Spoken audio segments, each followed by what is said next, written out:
16번은 제가 봐도 시험장에서 좀 안 읽혀서 두 번 읽어서 이건 중짜리다. 이거 만약에 두 번 읽었는데도 4번이 안 나왔으면 저는 바로 17번 문제로 넘어갔을 겁니다. 자, 영상 시작하겠습니다. 합격생 영철이 형의 공무원 수험 방송국. 오늘도 역시 합격생의 시선으로 바라보겠습니다. 공무원 영어 과연 어떻게 공부를 해야 될까? 2024년 대비해서 제가 설문조사를 진행했었을 때 가장 어렵고 공부하기 힘든 과목이 무엇인지 37%가 영어가 나왔습니다. 국어도 공부하기 좀 방향 잡기 힘들 수도 있고 전공 과목일 수도 있는데 영어가 나왔어요. 역시나 공무원 영어 힘들구나. 그렇게 생각이 들고 저도 그래서 영어 관련해서 진행해 보도록 하겠습니다. 제가 이번 지방직 시험 직접 치르러 갔죠. 시간이 좀 지났지만 제가 시험지 풀면서 당시에 90점 받았고 제가 어떻게 이 노하우를 계속 유지를 하고 여러분들께 알려드릴 수 있는지도 말씀드리겠습니다. 실제로 24년 대비해서 노량진 서점도 가서 좀 괜찮은 책도 구매를 해보고 직접 여러분들께 안내 드리도록 하겠습니다. 가장 먼저 공무원 영어 중에서도 독해가 어렵다고 하십니다. 또 영어 독해를 준비를 했고요. 그 다음에 문법도 그 다음 영상에 이어서 진행하겠습니다. 영상 순서입니다. 저의 영어 시험지 하나하나 보면서 제가 어떻게 풀었고 90점을 받았는지 말씀드리겠습니다. 그 다음에 영어 독해의 논리. 과연 독해 한 문제를 꼭 2분 만에 풀어야 될까? 이 정해진 시간이 이렇게 있을까? 전 이거에 대한 의문을 여러분들께 제기를 하겠고요. 마지막으로 어떤 콘텐츠로 하면 될지 콘텐츠 소개까지 드리도록 하겠습니다. 먼저 저의 영어 시험지입니다. 제가 합격을 했을 때 그리고 공부했을 때 깨달은 방법, 문법, 어휘, 생활영어 보통 10문제 나오죠. 10문제를 8분 컷 이내로 한다. 요즘에 김수환 선생님께서 8분 컷 많이 강조하시고 또 많은 호응이 있는데 문, 어, 생 10문제는 8분 혹은 이번처럼 쉽게 나왔으면 6분, 5분만 해도 충분히 풀 수 있습니다. 그래서 여기서 시간을 세이브한 거를 독해에다가 독해 10문제를 시간 천천히 들여서 한 번 더 생각하고 막독해나 구문 멋대로 해석하지 않고 좀 시간을 들여서 천천히 생각을 하면서 끊어읽기를 하고 답의 근거를 찾아보면 충분히 이것도 풀 수 있습니다. 저는 항상 이 논리로 여러분들 상담 드리고 있습니다. 처음에는 저도 영어 20문제를 25분 만에 풀거나 30분 만에 풀거나 이게 잘 안 되더라고요. 잘 안 되고 시간을 천천히 들여서 한 35분 그리고 독해도 한 문제에 2분 30초 좀 논리적으로 어려운 건 3분 드린다 생각하고 천천히 접근했을 때 오히려 시간이 좀 더 세이브가 되고 정답률이 올려짐을 느꼈습니다. 그래서 너무 급하게 하지 마시고 빨리 풀 수 있는 거는 문어생이다. 이렇게 다시 한번 말씀드립니다. 그리고 두 번 읽어도 답이 안 나온 독해는 별표 치고 그냥 풀지 않으시는 게 좋습니다. 세 번, 네 번 읽다가 진짜 독해 한 문제에 3분, 4분 그게 만약에 17번 독해라 치면 18번, 19번, 20번은 실제로 독해 읽었을 때 1분 아니면 2분 이렇게 빨리 답이 나올 수 있는 것들이 있는데 17번 혹은 16번에서 내가 답이 안 나온다고 3번, 4번 읽다가 시간이 없고 19번, 20번에 항상 찍는 그런 상황이 발생하기 때문에 영어 독해 그리고 영어 과목 자체를 학생분들께서 어려워한다고 생각이 듭니다. 그래서 저의 시험지를 직접 어떻게 풀었는지 같이 보도록 하겠습니다. 문법, 어휘, 생활영어 제가 먼저 골라서 쏙쏙 푸는데 그래서 앞장 먼저 쭉 풀었고 그 다음에 실권까지 생활영어에서 먼저 풀었죠. 그 다음에 14번 독해도 하나 틀렸습니다. 14번 독해도 하나 틀렸고 독해 10개 이번 지방직은 9개였는데 이것을 25분 많게는 30분까지도 써서 저는 푼다고 생각을 합니다. 왜냐하면 천천히 읽으면 맞추고요. 빨리 읽으면 틀리고 이런다고 생각을 하기 때문에 저는 독해는 일단 시간을 천천히 들이자 이렇게 생각을 했고 시험지를 보는 순간 굉장히 여백도 많았고 뭔가가 문법, 어휘, 생활영어도 무난했는데 독해마저 줄 간격에 여백이 보이고 해서 자신감 있게 덤벼들었습니다. 그래서 엄청 시험지에다가 체크를 하거나 엄청 공을 많이 들였거나 이런 문제는 없었어요. 실제로도 독해가 좀 쉽게 나와서 그런 것도 있었지만 그래서 자신감을 갖고 너무 쫄지 말고 하자. 그리고 이런 독해에서 스킬에서 알려주시는 이런 접속사, 디스, 대명사 이런 것들 나타내는 힌트들 잘 파악하시고 하면 되겠고요. 이런 경우에도 한글로 나와서 좀 무난했고 그렇게 풀었던 기억이 있습니다. 16번은 제가 봐도 시험장에서 좀 안 읽혀서 두 번 읽어서 이건 중짜리다. 이거 만약에 두 번 읽었는데도 4번이 안 나왔으면 저는 바로 17번 문제로 넘어갔을 겁니다. 이런 식으로 대처를 했었습니다. 예, 잘 보셨나요? 그래서 제가 독해 논리를 다시 한번 설명드리겠습니다. 한 문제당 쉬운 거는요 1분만 해도 풀 수 있습니다. 진짜 두 번째 줄 혹은 세 번째 줄 읽으면 답이 나오는 게 있고요. 일치불일치해서 내가 거꾸로 보기 3번, 4번부터 읽었는데 그래서 밑에서 둘째 줄, 셋째 줄 혹은 마지막 줄을 읽었을 때 답이 나왔어요. 그러면 그것도 1분 만에 풀 수 있는 겁니다. 그런 게 난이도 하짜리고요. 난이도 중짜리는 보통 2번 읽거나 2분, 2분 30초 천천히 시간을 들여서 풀어야 될 거예요. 그리고 상짜리는 3분을 읽어도 3번을 읽어도 답이 안 나오는 경우도 있을 겁니다. 근데 이번 지방직 9급 영어 독해에서는 상짜리는 없었고요. 보통 하나 두 개가 출제되는데 다 하랑 중이랑만 편성이 돼서 많은 분들 합격 점수가 높았습니다. 그래서 한 문제당 고르게 2분씩 한다, 그렇게 생각하지 마시고요. 좀 쉬운 거는 내가 뭐 셋째 줄까지만 읽었어도 주제가 금방 나왔다, 혹은 뭐 3번 보기까지 읽었는데 이게 어색한 문장 빼는 거 3번이 빠지는 게 맞다, 그런 것들이 파악이 되면 2분 이내에도 1분 만에도 풀 수 있을 겁니다. 그게 난이도 보통 하짜리일 거고 이게 4개 정도 나옵니다. 그 다음에 중짜리도 한 4개 정도 나와요. 그 다음에 상짜리가 2개, 뭐 이 정도 나오는 게 일반적인데, 아니면 5, 4, 1 비율이라든가. 근데 이 차분히 푸는 거의 바탕은 뭐냐? 당연히 어휘력입니다.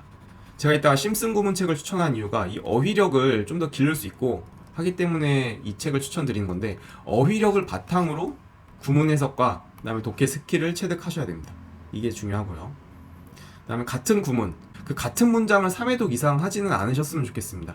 어차피 투부정사 포인트, 뭐 조동사 포인트, 가정법, 도치구문 포인트가 나오는 것일 뿐이지 그 문장이 그대로 우리 시험 독해 지문에 나오지가 않기 때문에 똑같은 문장, 뭐 2줄, 3줄짜리 잘 해석이 안 가는 거더라도 그냥 2번만 해석하시고 넘어가시면 좋겠습니다. 법 과목이나 한국사처럼 같은 문장을 막 5회독, 6회독 하지 않으셔도 돼요, 영어 구문은. 그 다음에 독해, 쉬운 지문부터. 독해 문제는 내가 만약에 구문까지 강의를 듣고 구문 해석하는 것까지 몇백 제를 연습을 했다, 그런데 독해 지문이 적용이 안 되면 쉬운 독해 지문부터 좀 연습을 해서 뇌에 웜업을 하고 구문 적용력을 기르고 일반 좀 어려운 시험 난이도의 지문 하셔도 된다고 생각합니다. 그래서 콘텐츠 소개를 드려볼게요. 심호철 선생님 심슨 구문 이번에 24년 요걸 추천드립니다. 사실 수능 뭐 1, 2, 3등급 받으셨던 분들은 이 구문도 그냥 혼자 푸셔도 되고요. 아마 그냥 독해 문제 보시면 아마 구문 끊어 읽기나 해석이 되실 거예요. 근데 그 외의 경우에는 강의도 들으시고 이 구문 해석 천천히 해주시기 바랍니다. 이 책을 추천한 이유가 저는 부록에 있습니다. 독해가 쉬워지는 기적의 영단 특강. 제가 아까 어휘력이 중요하다고 말씀드렸는데 이런 것들이 어드레스 하면 우리 주소, 뭐 우편 쪽 이런 것만 생각을 하게 되는데 연설하다란 뜻이 있고요, 다루다란 뜻이 있습니다. 근데 문장에서 연설하다, 다루다, 여기 11-2번 같은 경우에는 다루다라는 뜻으로 해석이 되는데 자꾸 뭐뭐를 보내다, 뭐 주소, 발송 이렇게만 해석이 되니까 우리 독해가 안 되는 거거든요. 그리고 서브젝트도 우리 뭐 주제, 과목 이렇게 명사 형태로만 많이 하는데 뭐 당하게 하다, 뭐 영향을 받기 쉬운, 지배하에 두다 이런 뜻도 있습니다. 그러니까 12-3번에서도 자꾸 과목이나 주제 이렇게 해석을 하니까 이게 독해가 어려운 거고 해석이 안 되는 건데, 이런 요소 하나하나를 부록으로 여러분들께서 오해할 만한 해석들을 잘 실어 두셨습니다. 그리고 헷갈릴 만한 것들, 컴프라이즈, 컴프로마이즈, 프로미스 이런 것들 다 뜻이 다르죠. 이렇게 사형식은 뭐뭐에게 뭐뭐를 사다 주다도 있고요, 오형식으로 쓰면 또 시키다가 있고요. 이런 동사 하나에도 다양한 뜻이 있다는 것, 다양한 형식으로 해석될 수 있다는 것도 부록으로 모아놔서 우리가 독해할 때 어려운 요소들을 이 구문에서 연습을 하게 해주셔서 이게 좋아서 저는 심슨 구문을 추천드렸고요. 이 다음 단계로 심슨 독해 9월에 개강하시는데 그걸로 이어가셔도 되고요. 독해는 저는 제가 공부할 때 이동기 선생님 독해 원리 완성편 그걸 듣고 합격을 했었습니다. 근데 지금은 독해 12공식이라는 명칭으로 바뀌었고요. 여기서 스킬을 잘 체득을 했던 게 기억이 나요. 특히 일치 불일치 문제에서 다음 글의 내용과 일치하지 않는 것은 보기 1번, 2번, 3번, 4번. 여기서 문장이 이렇게 있으면 명사라든가 좀 키워드가 될 만한 동사 딱 2개씩만 파악하시고 숨은 그림 찾기로 가세요. 뭐 보기 1번에 19세기에 뭐뭐를 했다 이렇게 돼 있는데 여기에 만약에 18세기로 돼 있어요. 그럼 바로 이게 답이니까 이런 스킬들을 알려주십니다. 독해 12공식 강의에서 저도 그거를 배웠고, 근데 이런 부분은 심호철 선생님 독해 수업에서도 심슨 독해에서도 알려주실 거고 많은 분들께서 알려주십니다. 그래서 요 강의 독해 스킬 강의 추천드리고, 이걸 하기 전에 내가 구문 연습을 했는데 단어도 어느 정도 외웠는데 구동사도 외웠는데 문장 해석이 잘 안 돼요. 그러면 그 전 단계로 이번에 독해 레벨업 135가 나왔습니다. 강의도 짧고 이 콘텐츠가 일반적인 독해 지문으로 넘어가기 전 단계라고 생각이 들어서 추천을 드려봅니다. 문장도 짧아요. 다 기출 지문이거든요. 근데 여러분들이 안 읽어봤을 법한 뭐 15년 이전에 인사혁신처 문제라든가 법원직 문제라든가 아니면 서울시 문제 이런 식으로 안 읽어봤을 법한 기출 지문들 중에 5문장만 뽑아서 이렇게 쉽게 가져왔고, 여기서 웜업을 하시고 구문 해석력, 적용력 등을 익힌 다음에 독해 12공식 혹은 뭐 심선 선생님 합격 독해 아니면 일반적으로 김수환 선생님도 많이 하시죠. 독해 시그니처 요런 강의로 넘어가셔도 됩니다. 그리고 모의고사 독해 푸시면 됩니다. 시간 제거. 그래서 요런 콘텐츠들을 말씀드렸고요. 구문이나 문법이나 독해는 사실 선생님 한 분 걸로 맞춰서 가는 게 좋아요. 심우철 선생님 걸로 했으면은 심우철 선생님 문법과 구문 동시에 가고, 이게 끝나면은 심슨 독해로 가시고, 이동기 선생님 이번에 50으로 줄였죠. 그거 하고 그 다음에 독해 공식 12 그거 하시고, 만약에 어려우면은 아까처럼 레벨업 135 그런 거 한다든가. 요즘엔 김수환 선생님도 많이 하십니다. 김수환 선생님도 스타트업 독해를 하든가, 스타트업 독해까지는 뭐 내가 실력이 어느 정도 돼서 그냥 안 해도 되겠다, 독해 시그니처로 가셔도 되고, 좋은 구문 해석 집과 그 다음에 독해 스킬을 알려주시기 때문에 여러분들 제가 말씀드린 논리 저도 어떻게 풀어라 이렇게 전달을 드렸죠. 그 부분이랑 좋은 콘텐츠를 통해서 반복을 하시고 연습을 하시면 분명히 독해도 해결됩니다. 이 콘텐츠뿐만 아니라 제가 앞에 말씀드린 8분 컷의 논리 있죠. 문법, 어휘, 생활영어를 빨리 풀고 거기서 시간 확보해서 독해 천천히 풀자. 그 논리를 다시 한번 강조드리고, 어휘력, 한 가지로만 해석되지 않는 단어들, 그런 것들 사고의 확장을 통해서 다이어, 여러 뜻을 외우는 걸로 해서 여러분들 독해 실력에 도움이 되셨으면 좋겠습니다. 그리고 가장 중요한 게 쫄지 말자입니다. 쫄지 말자. 저도 이번 시험지를 보면서 좀 여백도 있고 줄강역도 있고, 아, 문어생이 어렵게 나오지 않아서 독해도 좀 무난한가 보다 이 생각 갖고 자신감 있게 읽었거든요. 근데 여러분들도 독해를 보면 발발발 떨리고 심장이 두근거리고 풀릴 것도 안 풀린다는 거 저도 잘 알고 있습니다. 왜냐하면 저도 초시생 때 그랬기 때문에. 그리고 이 공무원 영어 어떻게 공부해야 되는지 모를 때는 아, 정말 이걸 어떻게 접근해야 되나, 진짜 25분, 30분 만에 20문제를 다 풀어야 되나, 이런 부담을 갖고 했었는데, 그런 부담감 제가 안 가져도 된다고 말씀드렸고, 그렇게 안 하는 게 오히려 저는 점수에 도움이 됐다는 점 말씀드리면서 쫄지 않고 독해에 임하시기를 바라는 마음에 이번 영상 준비했습니다. 여러분들 또 영어 고민이 가장 많으셨고 독해 투표율도 어렵다고 많이 해주셨는데 이번 영상 도움 되셨길 바라고요. 궁금한 점 있으면 제 네이버 카페나 영상에 댓글 남겨주시면 감사드리겠습니다. 마치겠습니다.